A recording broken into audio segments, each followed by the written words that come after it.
bakunzi ba televiziyo Heritage, bakunzi b'ikiganiro c'Intahe, karibu kandi mu kiganiro cacu, ikiganiro kidufasha kugira ngo twumve intahe za benshi natwe bitwongere inkomezi muri runo rugendo rwacu hano mw'isi. No musi rero ko mubimenyereye hariho umutumire wundi mushasha yaje muri studio yacu kugira ngo adushingire intahe yiwe maze ubuzima bwacu bubandanye gukomezwa mu rugendo rwacu turimwo. Reka ntarandiriye ndamuha akanya atwidondore atubwire. Karibu cyane mutumire wacu. Murakoze Claudia. Ndabaramukije mu izina rya Yesu Kristo. Ku mazina nitwa AHISHAKIYE Didace, sanzwe mvuka mu ntara ya Cankuzo, komine Cankuzo, zone yitwa Minyare, ku mutumba witwa Nyarutite, ariko ubu mba ngaha mu gisagara ca Bujumbura. Mbega Didace ninde, yakora iki? Didace ubwa mbere ho kuba nashyitse ngaha nuko sanzwe ndi umwe mu bo Kristo yagiriye neza. Ndi umukristo wo mw'ishingiro rya Methodiste Uni. Hanyuma sanzwe ndi umwe mu bakozi bakora mu biro by'umunyamabanga mukuru wa leta. Yego. Bega Didace murubatse? Oya. Ndi umusore ariko cyo kubaka ndiko ndabisengera. Ndiko ndabisengera ariko cyane umusore. Muvukana muri bangahe? Mwavutse ryari? Jewe navutse mu mwaka wa 1989. Tuvukana turi abana bane, twari batanu ariko wa gatanu yaritavye Imana. Ubu dusigaye turi bane, je nkaba ndi umwana wa nyuma muri famille wacu. Yego. Didace mwatubwiye yuko umwe mu muryango munini ny'abana b'Imana, byagenze gute ngo ushike muri uwo muryango w'abana b'Imana? Kugira nshikeho ni rugendo rurerure. Ni rugendo rurerure rwatanguye kuva, reka mvuge kuva nkivuka. Kugira nshikeho nashitseho mvuye kure cyane gose, mvuye mu bintu byo kuraguza. Ibintu byo kuraguza hari aho byaba bigora, ni kujya ku bapfumu, hakujya umuntu aja kwa muganga, hanyuma akabwira abapfumu ibimujyanye hama nabo bakamuragurira. Iyo rero niko rugendo rwambereye urugendo rurerure, imbere yuko nshika mu kukizwa niho nahereye, hanyuma ntera ninjira mu kukizwa. Uvuze urugendo rero kuva mu byo kuraguza canke kuja ku bapfumu, cangira ikibazo nti mbega wavutse ubikora byatanguye gute kugira ngo uje, kuko urumva wavuze nti rwatanguye kuvukivuka mu bintu byo kuja mu mafumu, wavutse ubikora, watanguye kubikora ryari, byagenze gute exactement? Hariho ikintu bakunze kuvuga nk'iyo umwana yavutse asanga muhire waba bakijijwe, umuwaje ati mbega bakijijwe ryari, gasha kubwira ngo jewe navutse nkijijwe. Nanje ariko si ivyo ntibibaho. Mwisango ntibibaho. Umuntu akizwa ku gatwe kiwe, ntagakiza ku muvyeyi, ntagakiza oya, umuntu wese akizwa ku mutwe wiwe. Rero nanje navutse sanga mu muryango wacu baraguza. Maze kuvuka rero ndabivukiramo, kubera takundi kumenyene bari kugira muhiri wacu, hari impuye mu mbi z'uburozi mu karere wacu. Hanyuma kuko twasenga ariko tutizera yuko Imana ishoboye, bigaca bimugara yuko mwaraja gusenga ariko mukabifadikanya nuko kuja gusenga twarajayo, twatuvuga ngo Imana ifashe wifashije. Twatugenda rero kuraguza, rero naciye mvukira mu bwo buzima. Nanje rero kuko nasanzwe abavyeyi ari byo bakora, iyo mvuka nsanga baja kukarago gusenga, nanje nari kuba ngenda mu gusenga. Mugabo kwa navutse sanga baja kuraguza, nanje rivyo baye ngombwa yuko niyunga nabo, maze gukura nanje bakaza barantuma rero ngenda kuraguza. Nico gituma rero nacinje mu bintu byo kuraguza. Umunsi wa mbere wagiye kuraguza byari bimeze gute? Wari imyaka ingahe? Wasanze bimeze ahantu umunsi wa mbere wibuka ugenda wewe nka wewe ku mupfumu, byagenze gute? Umunsi wa mbere jewe nka jewe ngenda ku mupfumu. Misango je sinagiye nijanye. Kuko nyene navutse sanga baraguza, abavyeyi nibo babidufashamo. Usibye yuko nanje maze gukizwa bagiye barantuma na jewe nkigira. Mugabo ubwa mbere ngenda ku mupfumu maze guca ubwenge, jewe naragwaye. Amaze kugwara kuko ntitwaje kwa muganga, nikubwira yuko kuva mvuka gushika shike mu mwaka w'icenda ntigeze nje kwa muganga. Aho hose twaje ku mupfumu. Rero jewe naragwaye, hama barantwara ku mupfumu. Bantwaye ku mupfumu rero aho biga mu wa kane. Ico gihe nari niga mu wa kane primaire, nimba ntihenze gato. Cyenda shobora kuba nibagiye gato ariko hari mu ivyo bihe nari niga mu wa kane primaire. Barantwara rero hanyuma mupfumu arandagurira. Aho niho nagiye maze guca ubwenge, ahandi batujana tukira abana canke handi bakatugirayo. Aho rero barantwaye nka jewe. Hamwe shobora kubwira umupfumu ati mbabara ngaha bimeze uku, numva bimeze uku, numva bimeze uku. Umaze gushikayo wasanze bimeze gute? Baba bicaye ku meza nkuko unye canke hari hasa gute, wewe wiyumvise gute? Mu bisanzwe abapfumu batandukana bivanye n'ivyo baragurisha. Hariho abapfumu bakoresha ivyo bitwa ibifwaru. Abo ni mpwemu mbi z'umwijima zikora mu ijoro. abo baragura mu ijoro hariho n'abandi bapfumu bakoresha ibyo biyita gutera inzuzi hariho n'abandi bapfumu bakoresha ibyo bita amashinga canke abandi bakabita ngo n'abavyeyi abandi bakabita abaganza canke muri rusange n'impweye mu mbi n'amashinga rero twebwe twagiye ko bwa mbere yakoresha igifaro igifaro mu kukiraguza twasanze twategereza kugenda mu ijoro hanyuma akazimya amatara nta matara yariho noneho bacana umuriro mu ziko kuko mu myaka iheze ruguru wasanga inzu babamwe ariyo banacanamwo revye bangombwa yuko azimya umuriro wose n'amakara yose agasuka kwa amazi amagaca rero azibira ku buryo ubu mwijima hamagaca amakara ico gifaro rero keza hikaza rero mukakibira ivyo mwifuza niko tukasanze bimeze ico kintu kije mwarakibona mukakiganiriza mukibona canke byaba ari ibintu nyene wizera ko vyaje mugabo utari kurabona oya ni washobora kubibona washobora kubibona kuko abari mu mwijima twaratumba bavuga ngo hari umuntu yihenze aratwara itorushe ngacaramurika gucara mukubise cyane rero habari mu mwijima ntiwakibona ariko wewe wumva ari ijwi ry'umugabo avuga urujwi runiniya ajegeza n'amayugi we ntiwashobora kukibona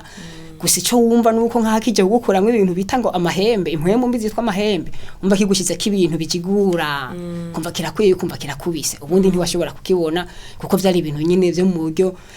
novuga vyo mu buryo bw'inkwemo vyari ibintu bitaboneka none nta ngaruka mbi zashika muri ico gihe ivyo bintu mwagiye kubikora nko mu muryango ko mwakuze mubikora vyaragenda neza nyene bigakora mu bisanzwe mvuze ko hari ingaruka mbi twabonye noba mbeshe ariko ego nazo nyene zirahari ko sizo noshira imbere cyane ko hariho ibindi bintu twaba dushaka icambere ng'ibintu vyo kuraguza igikora no kwizera ni nka kujya ko gusenga umuntu aheza akizera ati jewe Imana irangiriye neza akizera ndakize akizera rero baduhaye n'umuti tukawunywa twe twizera yuko uwo muti baduhaye udukorera ivyo twifuza kandi twumvise tuwunyoye twe twavuga duti ashi birabaye kubera ukwizera niko nico twari dufise nta kindi kintu twari duteza duhanze amaso ariko kandi ingaruka mbi nazo twarazibonye uti gute kuko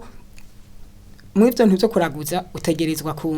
gutwara ico bita ingemo amafaranga canke ibintu mwarimye canke ugatanga igitungwa ari nk'ibintu bikomeye bashaka gukorera kuko hari ibintu bita ngo ibitega bagira ibintu vyitwa ngo gukumura ivyo bintu byo gukumura ibitega tegeza kubaga bagatanga amaraso mu kubaga rero babaga inkoko canke bakabaga impene nico gihe rero urumva vyategerezwa kudushira mu bukene kanaka uko ari gihe wasanga umuryango atakuntu wifashe ariko ntiwashobora kugenda ku mupfumu twaye mutwe musa wategerezwa rero gutwara ivyo bintu nimba ari kubaga akabaga iyo mpene akabaga iyo nkoko rero muri make ari gihe twasanga dusigaye mu bukene izo nayo yari ingaruka mbi yo kuraguza kandi ikindi kintu kandi twarashobora gusanga twinjiye mu kwankana n'ababanyi kuko umupfumu ye watubwiye yuko ati naka ni wabaroga umva muri ico gihe umuntu akuroga ntimwasubira kuyumva namwe iyo nayo yari ingaruka mbi kuko abapfumu baraduteranya n'ababanyi watubwiye vyinshi ku vyerekeye ubwo buzima wabayemwo ukiriko muraja kuraguza n'ibiki ariko rero watubwiye nuko uri umwana w'Imana uyu munsi wakirese umwami n'umukiza mu buzima bwawe ndashaka utubwire ni gute rero wahuye na Yesu vyagenze gute uri muri ubwo buzima umva wakuze hari ibindi vyizego wari ufise umva yuko hariho ikindi kintu kiri hejuru kigukingira Yesu mwahuye gute vyagenze gute uwo munsi urakoze cyane kwico kibazo amusanzwe guhura na Yesu kwanje nubwo mw'ivyo bihe vyo kuraguza twaja kuraguza ariko ku rundi ruhande haba hariho abantu tungana bakijijwe abo bantu nabo twangana bakijijwe baza baratubwira ubutumwa buke bakatubwira ko Yesu agira neza bakadusomera Yohana 3:16 atubwira urukundo Imana yakunze bari mw'isi ko tunyitanga umwana wayo w'ikinege n'ibindi bakaturirimbira indirimbo y'amajana 54 nisha gito twita kanti kivuga ku vy'urukundo rw'Imana mugabo hose bivanye n'imyaka narindimo y'ubusazi adolescence ico gihe nta na kimwe navyumvamwo kuvya bigoye umuntu kumubwira ubutumwa abantu bakijijwe narabavuga nabi cyane gose nabi rero vyari bigoye kumubutumwa ariko kandi iruhande y'ivyo abapfumu twaraguza ko hamwe nawo twitabaruzi baturoga hari abagiye barahura n'ivyago bitandukanye ukazona umupfumu agwaye arafashwa arashushe gatoya arapfuye ukazona uwundi abagizi bana baraje baramuteye bambuye ubuzima umwana wiwe vya bintu afise ntibishoboye kumukingira hari umupfumu umwe twaja ko yari afise ibintu adashobora gushira mu nzu kuburyo atugara n'urugo ntiyugara portail ntiyugara ko yavuga ati jewe woza kubikora arapfa mugabo tuzatubona baramwamburiye ubuzima abana turiyumvira dutena n'aba bantu bitwa ko ari bo bakomeye bashoboye aba bantu badukiza batuvura mugabo badashobora nabo kwikiza tuguma tubiruka inyuma bigeze aho rero dutangura kumva turiko turagaburura mugabo aho sinyekeranya yuko Imana yari kirakora biciye muri babandi baza baratubwira ubutumwa Imana ntayika baranadusengera ndetse Imana rero kabiriko irishura amasengesho Imana yaca muri babandi nyene babwira ubutumwa ntimwumve hamika igerageza ikaca yerekana ubushobozi bwayo hama mwe mukaca mwizera mubonye ubushobozi bw'Imana gukora tukaca tubibona rero tumaze kuni byose turavuga duti oya ibintu dukwiye kubandanya navyo ariko kandi ikindi kintu cyatumye nje gukizwa ngeze mu w'icenda oya si mu w'icenda nkiri mu w'indwi umupfumu yabwiye mama ati kugira ngo uyu muhungu wawe ashobore kuzokwigahiza amashuri utegerezwa kumushikanira abavyeyi mugambe mbere y'ivyo twari twaragize agite yuko ibintu bita kwiyandikisha kugira baze baraturagurira kuri make twabigira ku munsi mukuru ya bonane ya Noel ni nka bonema ngeze aho mu windwi mama ariyumvira ati none umwana wanje jewe ndamutange nze kumushikana kugira ngo azomara amashuri ashiravuga ati ibintu navyo nkora kubera bivanganye nuko kuntu nyene yazarabona abapfumu bagenda umengo bariko barahira ubushobozi umva ntiyizera yuko ivyo bintu bikora zarashitsa none areka kuvyizera duhitamo kuba turabangiriye kuja ku bapfumu mugabo rero ngaho sinari bwakizwe ngeze mu w'icenda rero niho ntavuye nja gukizwa bivanye n'abagenzi twagendana kuko naraza ndaraba uko abagenzi bigenza nkaraba n'abandi bagenzi kuntu bigenza hamanza mbona abantu tugendana nabita abaporoti cyo gihe nabita abaporoti byo gukizwa nta kimwe nari ndabizi ko hano afise ingeso nziza bimwe by'abapfumu rero bitanguye kuza biranshisha kubera wabona umenga ntibikora ntavuye ndabegera rero atereka nshaka gukizwa ndavyibuka negereye umuntu wo muri groupe biblique aho niga kuri college ndashaka gukizwa mugabo rero kubera jewe nari umusazi umwadoresa no kwishure bari banzi je yuko ntashoboka aravuga ati none uyu muhungu ibintu nibiki ari wowe ugiye kubimwisabira ari kubimwisabira kubera wari wabonye ingeso zabo nziza yego narabona ingeso zabo nziza nkabona zirankweka ama rero arambwira ati karibu arabanza arandaba kuntu ndimo ndatera ndabizamwo hama havanjana kwishengero yarasanya gwasengeramwo mu ishengero rya Methodiste uni mu Cankuzo nakejeje ko ari kizi 3 z'ukwa gatandatu 2007 aho ni hantu hambere naje imbere y'umukozi w'Imana habwira ibintu byose nkatura nkihana hama nkakira Yesu umwami wanje n'umukiza yego umazire kwakira Yesu umwami n'umukiza urumva wari ufise kahise kwanza kari karakwizingiye ko ivyo byo kuja mu bapfumu wiyumvise gute mu mutima wawe ubuzima bwawe kuko iyo wakiriye nyene umuntu mushasha mu buzima bwawe uko wiyumva nagomba ngo tubwire ngene wiyumvise wumvise bimeze gute icambere cyo make kuza gukizwa abantu twajana mu ivyo bintu byo kuraguza n'ibindi bavuze ati wewe urapfuye biraheze urapfuye je ndababwira nti je nahisemo ari ugupfa ndapfa kuko nta bintu birebire nari bwamwe ari ugupfa ndapfa ari ugukira ndakira maze gukizwa rero ndakiriye Yesu abapfumu naho bari barapfuye n'abarozi ntibari baraheze izo mpwemu mbi zari zikihari ariko ndakijijwe maze gukizwa rero ndatangura ndamenyereza ivyo gusenga byo gusoma ijambo ry'Imana numva amahoro amwe ntakubwira mpava numva amahoro amwe ntokubwira kuko jewe naranywa inzoga cyane n'inzoga narazinywa cyane numva amahoro amwe ntokubwira rero ncadonka abagenzi beza banyigiza mu byo gusenga ncantangura kwinjira ari mu byo gusenga rero vyimbitse maze kumva ayo mahoro bwabwo ngo ndapfa ntabwo nasubiye kugira muri jewe kuko navuga nti naho mfa ndaja mwijuru byo kuvuga ngo urumva ngo ndashitse hajya ngo ndabonye umurozi ngo ndirutse kuko bwa mbere twari twarahahamutse ngiye no kumonga kuvoma nkahuriraho n'uwo muntu yitwa umurozi ngasanga ari karoga yunamye jewe nasubira inyuma niruka urumva wari wahe ubuzima bw'ubwoba no kutamenya ngene ejo bizoba bimeze finalema ubwo nyene nasha numva ngwaye ambonye ni kumbona numva ngwaye ariko maze gukizwa numva ntabwo bangifise numva ndashize amanga numva nyene yuko Yesu ashoboye byose ubuzima nyene buraryoha urumva yuko buraryoha kabisa kumwe bavuga ngo igiti kirakurira mu babaji ndumva nyene naho bandi mu babaji atangorane atakibazo na kimwe fise amarenca mba ahubwo buzima nanje ntangura kuja mu byo gusengera abandi ntangura kuja mu byo kubohoza abandi ntangura kuja mu bikorwa by'Imana byo kuririmba byo kurongora abandi kwishure muri groupe biblique numva n'ubuzima bwiza ahubwo nkasikana n'icyo zo mwanya wose nataye ndi mu byo kuraguza nkavuga nti igihe cyose kiza ibintu byose bizi igihe cyavyo kandi urumva ko nawe mu nyuma wafashije abo bandi bari koraho muri ubwo buzima kanabasengera nibaze ko nyene hari ahantu Imana igucisha rimwe na rimwe kugira ngo igutegure ikwigishe kugira ngo kumbere nawe uzofasha abandi tukiri ngaho nyene nashaka utubwire mbega byo byarakoroheye uvuye muri ubwo buzima bwo kuko urumva byose n'isi y'imwe bwo kuraguza niki byo byarakoroheye umaze kwakira Yesu nk'ami n'umukiza haba muhiri wanyu canke mu kibano numva ko nabo mwabana bari basanzwe babikora byarakoroheye muri abo bantu bari basanzwe babikora canke no muri abo bapfumu kumbure mwaja mu bwa mbere nta bintu baba barakoze bikagutuma nawe umenga uracitse intege canke nta bintu barungika kumva umenga byagenze gute mu bisanzwe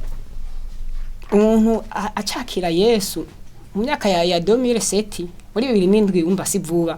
ico gihe nta bantu bari bwakire Yesu ari beshi hariho rero ibintu wasanga abantu badatahura umuntu yahinduye ishengera sengeramwo bakumva nyene antu haji kumva ibi bintu ntibinashoboka bakumva umuntu yagotse umva ico naco cari ikintu kitoroshe nyine nta mamikayi nagize muhira twaragira ibintu byo twe tuvyita kugana urwagwa none vyitana gukanya urwagwa rero ivyo twabivana nk'amafaranga nategerezwa ukuntu ubuzima bubandanya nivyo bintu byo gukanya urwagwa navyo bikorwa umva je nagiye gukizwa ndasubira kwikorera ibido y'urwagwa ariko Imana ikiramfasha ikorera muri mama niwe yabikora cyane acha bakorana na bakuru banje je barandika vraiment umva nta kibazo barandetse barampaye uburenganzira bwose baramwidegemvye wose nkuko bahora bona ntaranakizwa rero ubuzima buranyorohera muhira ariko kandi nyuma ku bapfumu naho ibigoye ntivyari kubura urumva ndakikijwe imwe mu mbinti ntaho zagiye kandi mu bisanzwe wari umukiriya yo horushorera nk'akarorero kwa Yozefu afise butike hamuka ugaheba kuja gushorera kwa Yozefu arumva bitamuryoheye rero sinkekeranye yuko abapfumu hari ivyo baduteyeramwo kuko ni mu mupfumu ashoboye kuvura no koroka navyo arabishoboye ariko ikintu kandi nibajije yuko baba barakoze hari ibintu baduha nk'imiti ngo jewe ngo shobore kumenya ubwenge ivyo bintu tukashiramwe imitwe y'isake imitwe y'inkwavu n'imiti nyene je ntashobora gutahura kugira ngo bikunde ngira ubwenge bwinshi none ubwo bwenge warabugize hoho jewe nkiri mu mashuri mato kuri ntari nshi ubwenge cyane ku buryo ntarenga muri babiri ba mbere sinigera ndengayo ariko kandi ego maze kuduga nkaja muri secondaire naho nyene sinabaye ikirere cyane mugabo narumvise yuko ngo hari ibintu muri jewe byagabanutse audio yuko wabuduza ukugaragano nakubwiye yuko ngiye mu gindwi mama yase kunshikanira abapfumu kandi nivyo bintu baduha ndakeka rero yuko hariho ibyaje kunyafekita muri jewe ingaruka mbi zoba zaraje kugira ico zigabanuye mu mubiri ariko nyene umaje kwakira Yesu nk'ami n'umukiza byagenze gute nibaza ko nyene hari ikintu byaje guhindura mu buzima bwawe nivyo byose kumbure byo byarabaye byarakozwe bigihe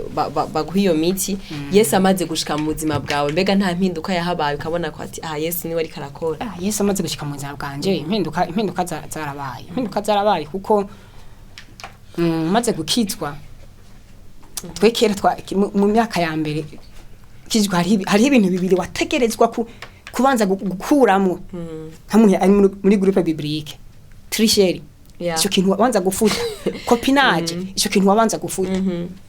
rero no kuvuga maze gukizwa naciye mba mu buzima bwo kwiba ko mu byo mu ishure kuko nabwira umugenzi wati ntakuraba ngaha nanje ntakuraba ngaha ntuzo nambaze no kumbaza yego rero jewe nanje naca senga Imana umfashe ku buryo wewe nyene nakiriye nibi bintu ndiko ndiga ku buryo nkorera igitangaza kandi vraiment yego aho mu gindwi harabaye hagace gatoya ntarakizwa mburume ngo ndiko ndasubira inyuma mugabo mu gicenda mu gicumi nace subira kandi nditora Imana igahezagira umva ibintu byahindutse bikagenda neza ndetse nikimenya nuko narize vraiment ndaheza na kaminuza n'igice cya mbere cya kaminuza naragihejeje kandi Imana yarangiriye neza ivyangorana vyo kwishure ni nka kurya n'abandi bishika bikabagora yego ubundi Imana yarangiriye urumva bisigura ko vya bintu kumbura abafumu bashaka ko ari bagukoreye ko Yesu yaje amaze gushika mu buzima bwawe byose akabicagagura ukabaho ubuzima bwa bwenge muva ku Mana aribwo buriko burakora mu buzima yego Yesu yarabicagaguye kuko barangiriye amasengesho yo kumbohoza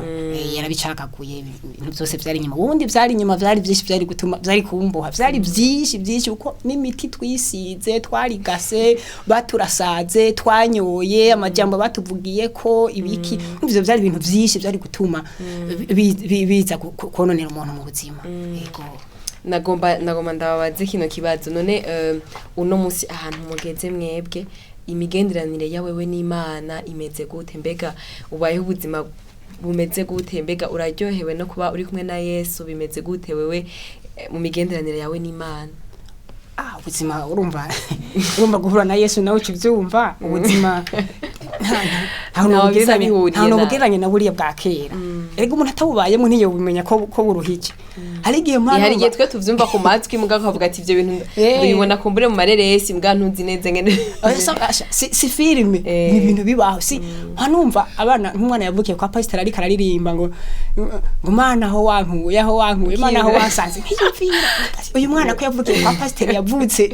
ngira yavukiye mu cyumba cy'amasengesho ubwo ivyo kararirimba aravyumva mugabo nka jewe nije ndabizi nkuko Richard Nike ngenda yaririmbye nkaho wankuye nije ndahazi nanje nije we ndahazi rero buriya buzima buruhije ubumva ndiho ubuzima numva atabwo bafise numva impwemu utabona umufumu ngo wiruke umutima ukuve utambwira ngo impwemu mbi utambwira ngo nzokuroga nkuba hari ibintu bishika muhira nkaho mama bakamubwira abo bafumu nyine baracariho bamwe bakamukanga ngo tuzokwica mama nkamubwira none irivuga gupfa ntakujya uvuga irivuga kurya ibintu bitegerezwa kubaho nta gishasha bavuze we gusa twarekereye Yesu twarihanye dushikare kwegera Imana gupfa navyo n'abariya barapfuye kandi aribo bari bafise ubushobozi kumva nyene ko atabwo wabw'urupfu ntabwo wabw'urupfu umbwiye ngo gupfa oya nukuri ntabwo wabw'urupfu yego biraryoshe cyane nagomba renda ndababaze mwe mwabibayemwo kuko urumva nka twebwe umugani wawe hari ibintu ubona umengo ntavyo utahura cyane ko ntavyo wabayemo ubwo buzima bwo kugenda ku bapfumu no kugira iki uri kurabivuga numvise umenga hariho isano bifitaniye n'ubuzima bw'icareme gishasha kuko urumva satani byinshi akora ni ibintu aza kwimura burya satani nta kintu gishasha atangura ngo yemvante rero hari ikintu bavuze ko babaha imiti hanyuma mukizera ko iyo miti babaha iza gukora hama mukayifata mwizeye ko iza gukora hari imwe ntikore handi ikindi igakora rero nagomba utubwire nk'abantu bakijijwe nk'abantu bamenye Imana abantu bari mu nzira y'agakiza ni gute dukwiye kubaho n'ubuhe buzima n'ikihe kintu wobahanura kuko maze imisi numva abantu bavuga ngo ibintu ngo vyishano ngo barishano ngo uyu ngo yatwawe n'isano ngo vyagenze uko kandi ukamenga ni vyinshi rero nk'ishengero nihe nyifato dukwiye gufata wewe nk'umuntu yabibayemwe n'ikihe kintu wohanura kugira ngo vy'ukuri tubeho turi conscious yuko isi y'umwiza irabaho hanyuma ni gute dukwiye kuvyitwaramo nk'umuntu yabibayemwe cette fois nirihe jambo tubwira urakoze cyane mu bisanzwe isi y'umwijima irabaho isi y'umwijima irabaho rero ikibazo kihari no munsi sinzi ko biva kurambirwa kw'icari mwigisha kw'abakiriye Kristo nkuko no munsi bishika tukiyumvira ngo Yesu yaratevye Yesu yatevye kuza naho ibiharuro by'Imana bitandukanye n'ibiharuro by'iwacu hanyuma muri twebwe twakiriye Yesu Imana igatera igabanuka Imana igatera ibana nko muri twebwe akaba kudendebukirwa musanzwe ikintu iyo ugihaye ubushobozi muri wewe kirabugira iyo ugihaye ikibanza gito muri wewe kigira ikibanza gito iriya miti twakoresha tuyihaye ikibanza gito tuyakire magana twizere kwiza gukora nta kimwe yari gukora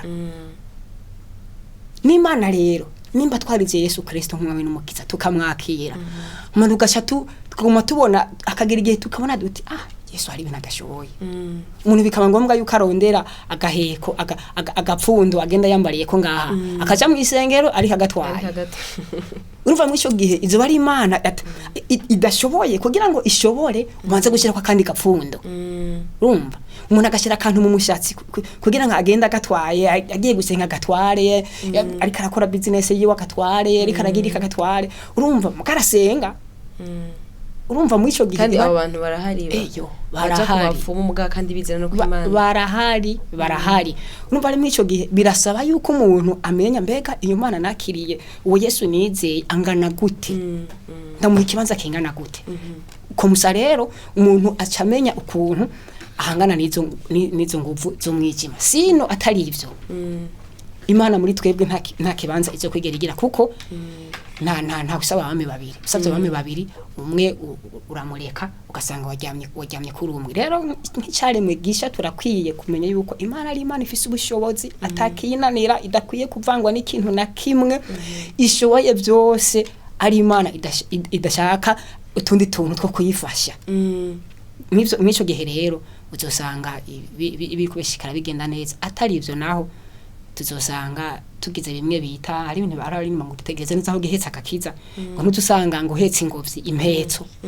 abandi bayita ngo nisimbizo naho umwana yaragiye kera atamwana akiri umwana yarakorotse urumva biradusaba kuba ahantu tumenye ubushobozi bw'Imana tukemera ko Imana ihambaye kandi ari mushobora byose kandi rero bikiye gukora mu kwizera kuko Imana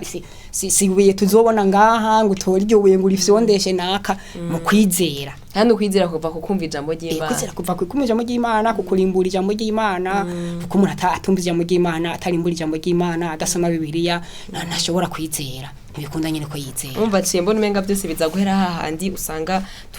turi muri bya bihe turiko turirukanga n'ubuzima two turagira iki hanyuma ugasanga ukwizera kwacu kwagabanutse n'Imana turemera ko hari Imana iri mu ijuru mugabo umuntu ugiye kumuraba mu buzima bwe bwa misi yose n'ukunge nabayeho urabona ko vy'ukuri ibyo ntavyize arabivuga ku munwa gusa muga ntavyo yizeye iyi concept rero yitwa ubuzima twayivuga ko byinshi iyi concept yitwa ubuzima ni ikintu kiriko kironona ibintu mw'iyi misi kuko tuvyuka mu gitondo twiruka tugiye kurondera ubuzima udandaza kurondera ubuzima umukozi wa leta kurondera ubuzima kurondera ubuzima urarondera uraraba mbega umuntu yamaze kuronka ubuzima yicaye ati jerenga ubuzima naramaze kuburonka uruvu umuntu umubwiye no gusoma birakubwira ati ubuzima ntutwemerera gusoma Bibiliya none ubuzima nyabuzima ko buri muri Bibiliya ko buri mu ijambo ry'Imana nico kibazo rero dufise nibi navyo nyene kandi birimwo ivyisi bikadutwara gushika hamwe ijambo ry'Imana atagifise ikibanza muri twebwe urumva ari umuntu atagifise ijambo ry'Imana muri we nta kintu na kimwe aba yumva kikimugera kubera uko usoma ijambo ry'Imana niko utera utahura Imana utera wiga Imana utera ubona Imana ukuntu ikora kuko Imana nta kintu na kimwe yisigarije byose yabishyize hajya muri Bibiliya mu ijambo ryayo reka ndabashimire numva twari kuvuga ntiduheze ariko reka ndabashimire kuba mwatwitavye mukaza udushingira intahe yanyu Imana ibahezagire by'ukuri twizereye ko abantu badukurikiranye twasuye kandi kumva ubushobozi bw'Imana yuko n'Imana ihari kandi Imana ari mushobora byose kandi ikora Imana ibahezagire cyane rero Didace kwa mwatwitavye murakoze cyane nanje ndabakengurukiye cyane kuba mwarampaye buno butumire hanyuma mukangurisha kintu kiganiro nkashinga intahe yanje Imana ibahumugisha cyane kandi urumva ko byari bitanguye kuryoha